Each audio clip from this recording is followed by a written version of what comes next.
yan, di ba? Ang sinutapan natin ngayon, easy! Easy! Easy! Alright, anyway guys, hello po, good evening. Sa mga hindi po nakakilala sa akin, ako si Lance Posadas. Grabe mga speaker natin ngayon, no? Okay, tignan nyo po sa poster nakalagay, tatlo kami sa top 20, di ba? Sabi ko nga kanina, nagtatanungan sila sa loob eh. Grabe, si Uppearl nandyan, di ba? Si Uppearl, our top 1. Palagpakan naman natin, ha? Uppearl. Okay. Pinayakap siya ng mga vice president, di ba? Sabi, grabe, ang bango, amoy Paris. Kasi galing siya ng Europe eh.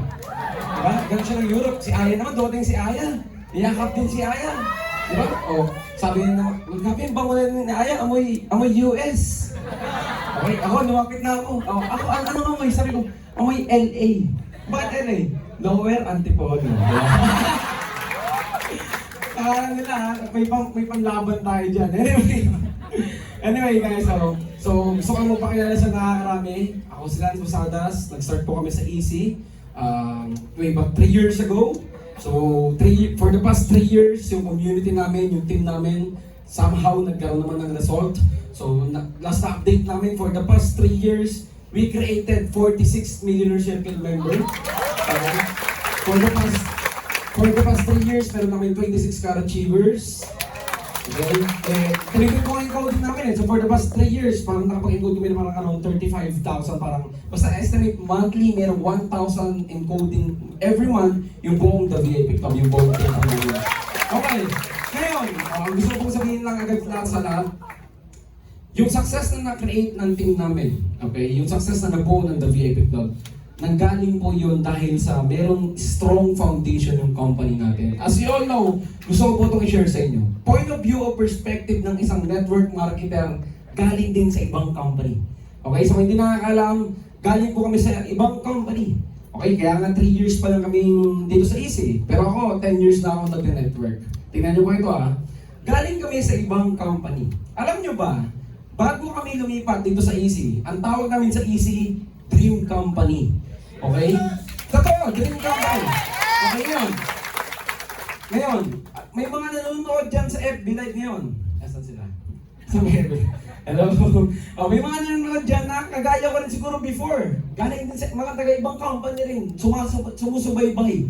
Nanonood. Kasi ready kami at excited kami lagi pag yung magtutok galing sa EC. Kasi nga, alam namin EC yung pinakamagandang kumpanya sa buong Pilipinas. Maganda marinig yung story na ganito, okay? Since lahat naman tayo dito leaders. Alam niyo na lumipat kami, okay? Then, sabi sa akin, ano ba yung company nilipatan mo? Sabi sa akin ng mga ibang top leader namin doon before, sa dati namin company. Sabi ko, easy! Ano? Easy! Huwag mo kaming ipagkumpara dyan. Kasi syempre easy, sobrang galing talaga yan. Tingnan mo, even sila, alam nila na pag sinabing easy, ito talaga yung super gandang company nga lang. Yung nagsasalita hindi galing sa ISIA, galing kami sa ibang company, yun yung naririnig namin. Tingnan mo yun yung naririnig namin na pag sinabi pang pangalan ni Doc Ed, wala na, walang kayang pumantay sa presidente ng Doc Ed. Okay, perspective yun, galing sa ibang company, okay? So ngayon, nandito na kami sa EC, alam mo, pinaka-nakita ko agad, one time nag-message ako kay Doc, nagtatanong ako sa kanya, Doc, alam ko lang parang bago lang ako matulog, meron kasi akong mga rabbit hole na tinatawag bago ko matulog. Parang doon dumarating yung mga idea sa akin. May paniniwala kasi ako na you're just one idea away para sa kakaibang buhay na inaantay mo. So pag madaling araw na, minsan may mga idea ko, nag-iisip ako, bilang yung message ko si Doc Ed, Doc, ano kaya sa tingin mo yung pwede ko pang gawin dito sa idea na to para mas lalo sumabog yung team? Ano mo sasabihin? Nagulat ako. Mini-message ko lang yun para first thing in the morning, makikita niya nag-message ako, pwede ako ma-replyan. Nagugulat ako, alam mo nag-message ako sa kanya, alas 3, alas 4 ng madaling araw. Magre-reply pa siya, Lance, ganito, ganyan. Nasa-shock ako. Isipin mo yung presidente natin, guys. Gising ng alas 3, alas 4 kasi may ka-meeting daw siya sa inyong bansa. Diba? Sobrang successful na ng company natin. And yet, nagpapakita pa yung presidente. Alam mo ang mahirap kasi, sa sobrang successful, eto, point of view ulit ng isang leader galing sa ibang company. Okay, ang mahirap kasi sa sobrang ganda ng kumpanya natin ngayon sa EC. Okay, sa sobrang ganda, sa sobrang daming good news, sa sobrang daming magandang nangyayari, naging natural na lang sa'yo yung maganda.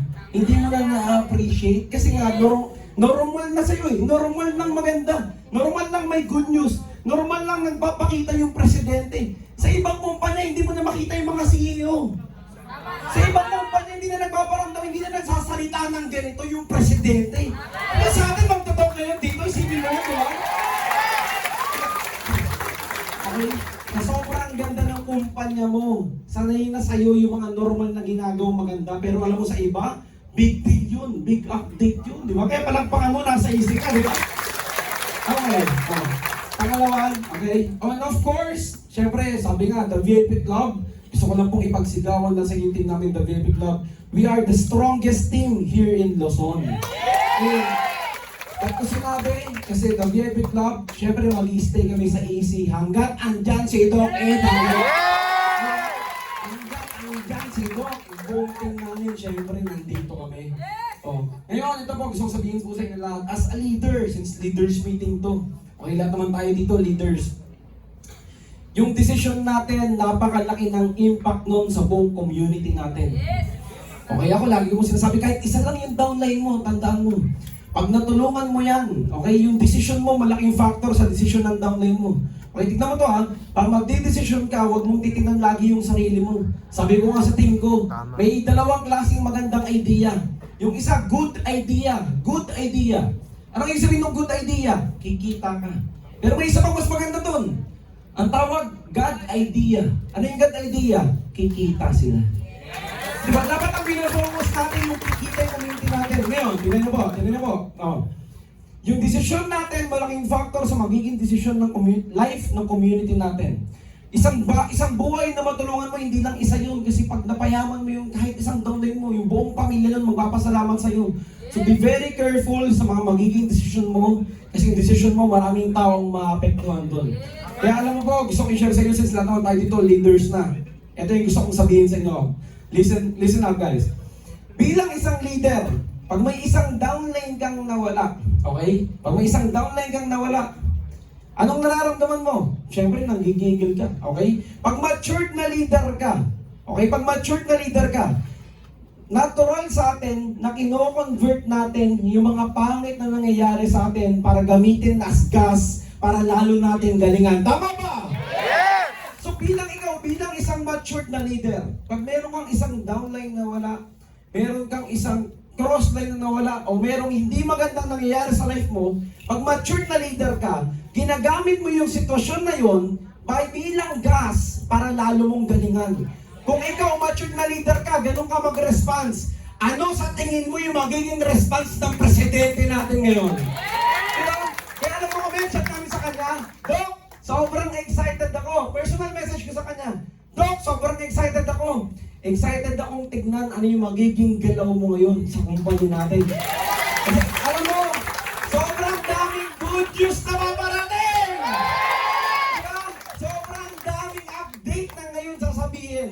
Okay, kaya alam mo, habang ini-message ko yun, kami, excited kami sa mga after 1 week, after 2 weeks, after 1 month. Sobrang magiging ibang-iba na yung AIM Global Group of Yung last na gusto kong i-share po sa inyo lang, no? Tandaan po natin, ang tawag sa atin, network marketers. Tawag sa iyo, networker. Okay? Ngayong month ng June, okay, ito, gusto kong i-share, secret ng The VIP Club. Okay?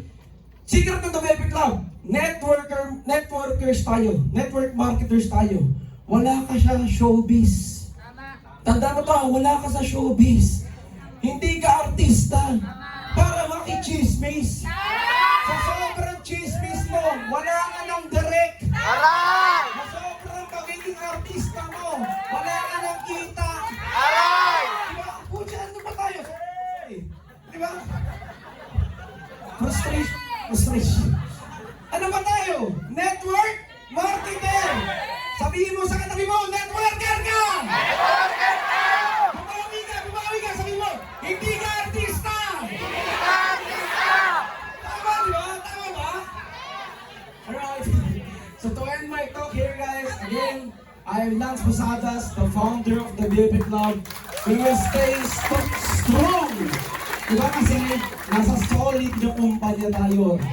Sabi nga sa post ni Sir Christian, napakaganda. Mas masarap na mag-grow ka sa isang stable na kumpanya. Tama ba? Sa solid na kumpanya na. Okay, and again, I am top 20, hindi ng The VIP Club. Top 20 ako ng buong company ng Easy.